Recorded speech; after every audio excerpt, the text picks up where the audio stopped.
राजद नेता अमित पूर्वे ने भाजपा सांसद प्रदीप सिंह पर जमकर निशाना साधा। नमस्कार, आप देख रहे हैं नवबिहार 24। जिला अध्यक्ष व्यवसायिक प्रकोष्ठ व राजद नेता अमित पूर्वे ने गुरुवार को पत्रकार वार्ता कर भाजपा सांसद प्रदीप कुमार सिंह पर जमकर निशाना साधा है। उन्होंने कहा कि जनता ने जिस आशा और विश्वास के साथ सांसद को वोट देकर संसद भवन भेजने का कार्य किया था, उस पर वो बिल्कुल भी खरे साबित नहीं हुए हैं। विकास के नाम पर जनता के साथ धोखा करने का काम किया, जिससे जनता में आक्रोश व्याप्त है एवं साथ ही भाजपा के संगठन एवं कुछ कार्यकर्ताओं में भी असंतोष व्याप्त है। उन्होंने कहा कि सांसद ने एक भी काम केंद्र से लाकर देने का कार्य नहीं किया है। उन्होंने कहा कि राजद लोकसभा चुनाव को लेकर पूरी तरह कमर कस चुकी है और जिस तरह से 17 महीने के कार्यकाल में सरकार ने नौकरी देने का कार्य किया, उसका पूरा लाभ पार्टी को मिलेगा। वहीं उन्होंने कहा कि जन विश्वास यात्रा में उमड़ी भीड़ से समझा जा सकता है कि जनता का मूड क्या है। 2024 का लोकसभा चुनाव राजद बड़े अंतर से जीतेगी। फारबिसगंज से नवबिहार 24 के लिए राजीव सिंह की रिपोर्ट। माध्यम से पूरे अररिया जिला वासियों को सबसे पहले मैं बधाई देता हूं और बहुत बहुत धन्यवाद देता हूं कि हम लोग जिस तरह से लोकसभा चुनाव की तैयारी को लेकर के कमर कस लिया है। और आपने अभी देखा होगा कि बिहार की जनता के साथ साथ अररिया की जनता को जो उपेक्षा थी, जो आशा थी बीते लोकसभा चुनाव के संदर्भ में यहाँ के सांसद से, और उनके विपरीत, जनता के सोच के विपरीत, उनकी इच्छा के विपरीत माननीय सांसद यहाँ का उतरे हैं, जिसमें जनता के बीच काफ़ी नाराजगी व्याप्त है। तो क्या आने वाला दिन में क्या किस चुनावी मुद्दा पर आरजेडी मैदान में आ रही है? देखिए, राष्ट्रीय जनता दल शुरू से ही समाज के शुभचिंतक रहे हैं, गरीब शोषित वंचित का शुभचिंतक रहा है और हमारे आदरणीय नेता और नेता प्रतिपक्ष बिहार के पूर्व उप मुख्यमंत्री आदरणीय तेजस्वी प्रसाद यादव जी ने जब 2020 का चुनाव विधानसभा के जब लड़ रहे थे, उनकी एक हेलीकॉप्टर के पीछे भाजपा की दर्जनों हेलीकॉप्टर दौड़ रही थी।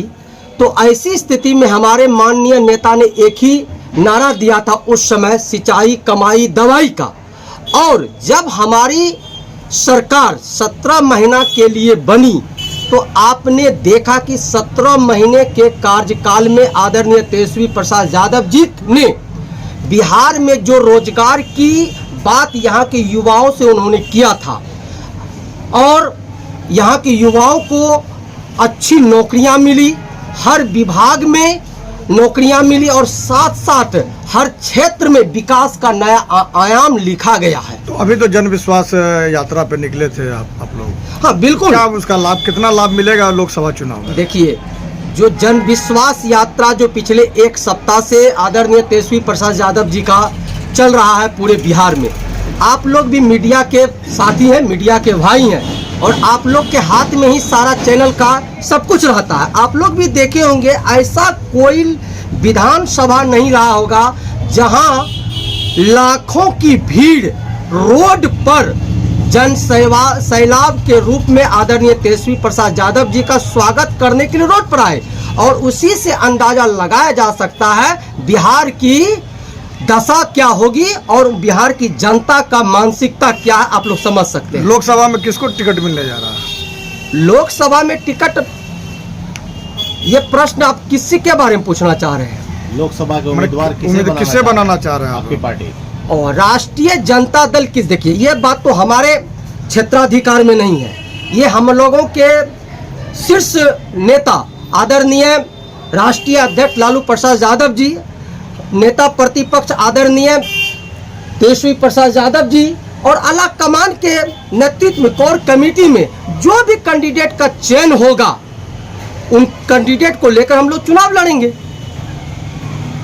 माध्यम से पूरे अररिया जिला वासियों को सबसे पहले मैं बधाई देता हूं और बहुत बहुत धन्यवाद देता हूं कि हम लोग जिस तरह से लोकसभा चुनाव की तैयारी को लेकर के कमर कस लिया है।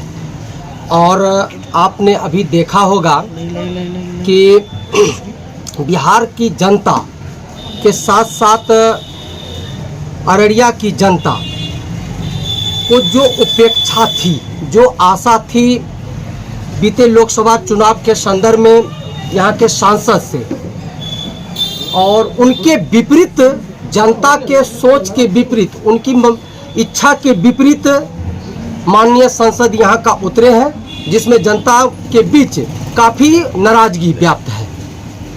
तो क्या होगा आने वाला दिन में, क्या किस चुनावी मुद्दा पे आरजेडी मैदान में आ रही है? देखिए, राष्ट्रीय जनता दल शुरू से ही समाज के शुभचिंतक रहे हैं, गरीब शोषित वंचित का शुभचिंतक रहा है, और हमारे आदरणीय नेता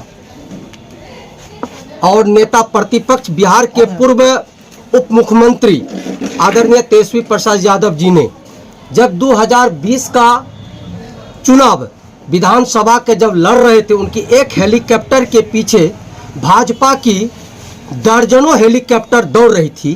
तो ऐसी स्थिति में हमारे माननीय नेता ने एक ही नारा दिया था उस समय, सिंचाई कमाई दवाई का।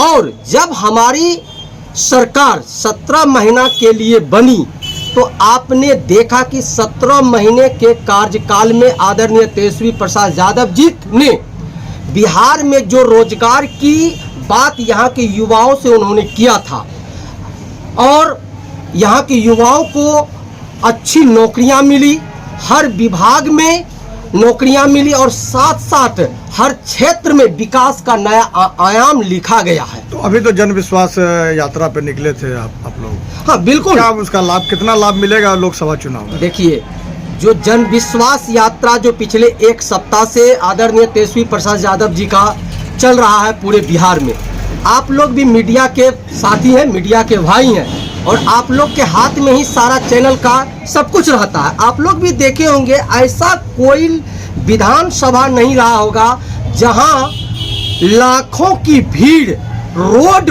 पर जन सैलाब के रूप में आदरणीय तेजस्वी प्रसाद यादव जी का स्वागत करने के लिए रोड पर आए। और उसी से अंदाजा लगाया जा सकता है बिहार की दशा क्या होगी और बिहार की जनता का मानसिकता क्या है, आप लोग समझ सकते हैं। लोकसभा में किसको टिकट मिलने जा रहा है? लोकसभा में टिकट, ये प्रश्न आप किसी के बारे में पूछना चाह रहे हैं? लोकसभा के उम्मीदवार किसे बनाना चाह रहे हैं आपकी पार्टी? और राष्ट्रीय जनता दल किस, देखिए ये बात तो हमारे क्षेत्राधिकार में नहीं है, ये हम लोगों के शीर्ष नेता आदरणीय राष्ट्रीय अध्यक्ष लालू प्रसाद यादव जी, नेता प्रतिपक्ष आदरणीय तेजस्वी प्रसाद यादव जी, और आला कमान के नेतृत्व में कोर कमेटी में जो भी कैंडिडेट का चयन होगा, उन कैंडिडेट को लेकर हम लोग चुनाव लड़ेंगे।